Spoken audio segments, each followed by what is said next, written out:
New York City. On Friday, February 27th, the immortal Hulk Hogan returns to MSG for the first time in over a decade with Hulk Hogan Appreciation Night. Plus, John Cena and Roman Reigns team up to battle Bray Wyatt and Rusev in a tag team match. And don't miss Randy Orton, Daniel Bryan, Seth Rollins, Chris Jericho, and more. It's WWE Live Road to WrestleMania at MSG Friday, February 27th. Tickets and VIP packages are available. You already know Kowloon Restaurant, established in 1950 and spanning 4 generations, serves a multi-Asian menu. Did you also know that Kowloon Restaurant is New England's premier Asian dining and entertainment complex, serving Cantonese, Szechuan, Thai, and Polynesian cuisine? And did you know that Kowloon Restaurant is also the home of the finest Japanese sushi? If you haven't dined at Kowloon Restaurant lately, then you simply haven't dined at Kowloon. Kowloon Restaurant, Route 1 North in Saugus.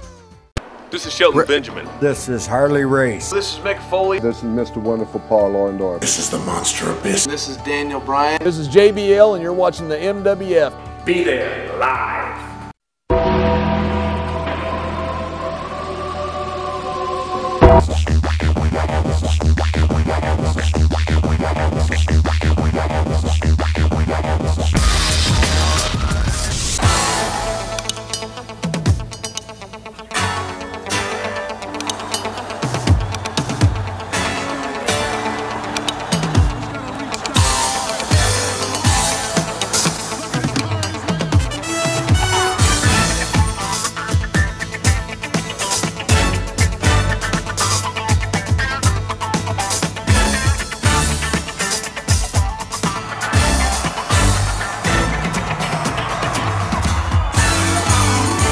Wrestling fans, welcome to a special installment of Wrestling Insiders. I'm Dan Maratta here at MWF Studios, Melrose, Massachusetts, on Super Bowl Sunday, awaiting yet another big snowstorm as President Cena is enjoying the Super Bowl out in sunny Arizona.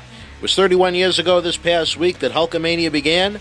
Hulk Hogan defeated the Iron Sheik to become the World Wrestling Federation heavyweight champion at Madison Square Garden in New York City. Last Sunday, the rocket launch of Roman Reigns began just a few miles down I-95 in Philadelphia, Pennsylvania. As expected, Reigns won the 30-man Royal Rumble last Sunday, entering at number 19, eliminating 6 men en route to victory. The match received a lot of criticism from diehard fans and pundits. My main thought was that the Rumble itself really slowed down in the second half, especially when Reigns was left with the bigger and older Big Show and Kane towards the end. Reigns' cousin The Rock, making a not-so-surprise appearance to help give him the proverbial rub, was met with a mixed reaction as well. As the dust settled in Philly, at least on January the 25th, the Roman Reigns-Brock Lesnar WrestleMania 31 main event is on. I remember back at the Money in the Bank pay-per-view in June, I outlined some of WWE's plans for the summer through WrestleMania, and MWF Junior Ambassador Devon Brent said I spoiled it for him. I apologize. Stone Cold Steve Austin said he thought Roman Reigns looked like he was taking a nap during the Rumble. He seemed to be planted in the corner for too much of the match.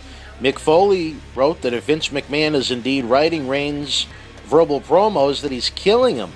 Reigns himself in an interview blasted critics, feeling that if they've never been in a ring, they have no place criticizing wrestlers. This continues to be an interesting situation, more behind the scenes than even in the ring.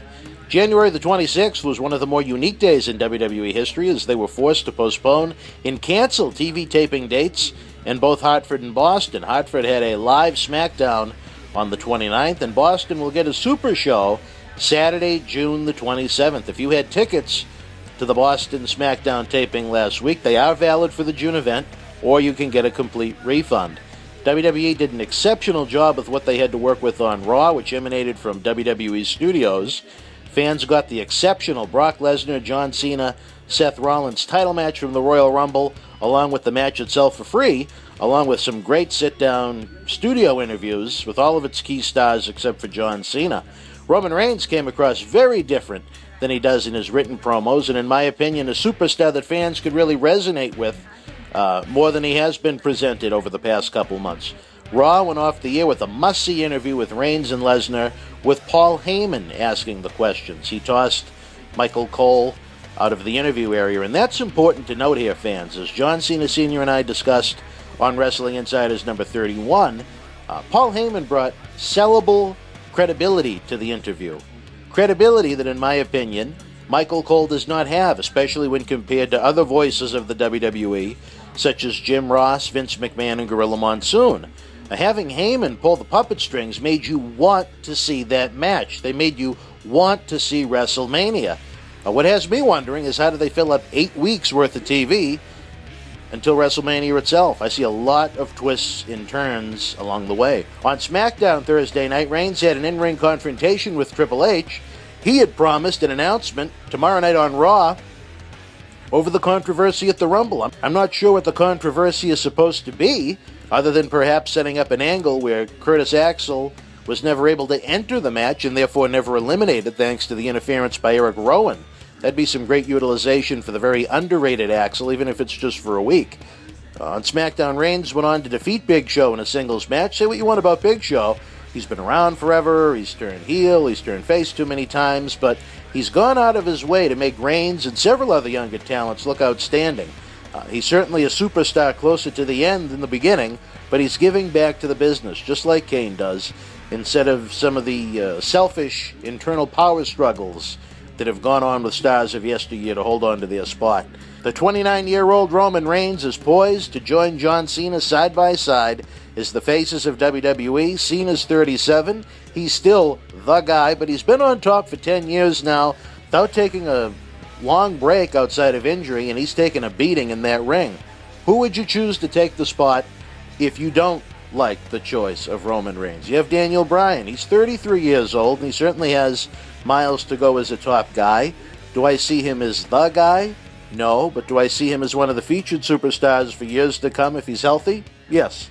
Dean Ambrose, he's 29 years old. The fans have taken to him, but he also went on last in the October and December pay-per-views, and I just didn't see him click in that position. That's just one man's opinion. I like Ambrose an awful lot in the ring, but I don't think he's that guy.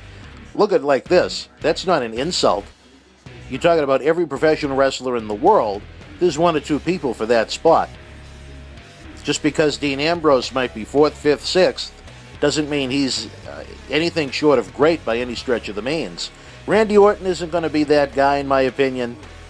Jericho, Undertaker, the ship has sailed on guys like that. Brock Lesnar becoming a babyface might be the best pick of anyone mentioned in this video, but due to the nature of his contract, it certainly prohibits that, even if he chooses to stay with WWE instead of returning to UFC or Bellator when his contract expires this spring. So we have 8 Raws, 8 SmackDowns, and 1 pay-per-view to go until WrestleMania. It's going to be a very exciting time here to see how everything unfolds for Reigns at WrestleMania and 2015 as a whole. I'm working on a giant year-long project about Roman Reigns that fans will be able to check out this holiday season. A lot going on. Continue to stay tuned to the BostonWrestling.com super site for the latest. Until we speak again, fans, be well. Wrestling fans, John Cena Sr. here. Don't miss a minute of the action when WWE comes to your arena and your area live on February 27th, Friday. The Road to WrestleMania tour continues in the Northeast as Hulk Hogan returns to the world-famous arena, Madison Square Garden in New York, New York.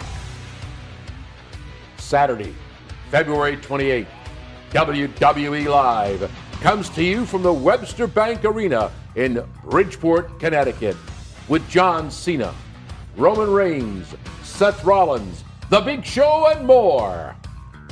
Sunday afternoon, March 1st, Randy Orton, Daniel Bryan, Chris Jericho, and Dean Ambrose lead an action-packed lineup at the First Niagara Center in Buffalo, New York. Also on March 1st, John Cena, Roman Reigns, Rusev, Seth Rollins, and more invade the Nassau Coliseum in Long Island, New York. On Monday, March 2nd, Monday Night Raw explodes in the Prudential Center in Newark, New Jersey, less than 4 weeks before WrestleMania. Friday, March 6th, the Road to WrestleMania tour rolls to the Blue Cross Center Arena in Rochester, New York, with John Cena, Kane, Seth Rollins, Rusev, and more. Sunday, March 7th, you'll see John Cena, Randy Orton, Roman Reigns, and more at the Barclays Center in Brooklyn, New York. And Sunday, December 13th, WWE's Tables, Ladders, and Chairs pay-per-view comes to you live from the TD Garden in Boston, Massachusetts. For complete event and ticket information, visit WWE.com. Don't miss the action and excitement of WWE when it comes your way, live. 30 years in the making. Iconic moments take on a new life in stunning images, behind-the-scenes stories, and exclusive interviews. One of the most incredible nights I've ever had. On that night, there's nobody else I could have done it with but Scott Hall. Welcome to WrestleMania! 30 years of WrestleMania. Available September 15th. Pre-order now online or wherever books are sold.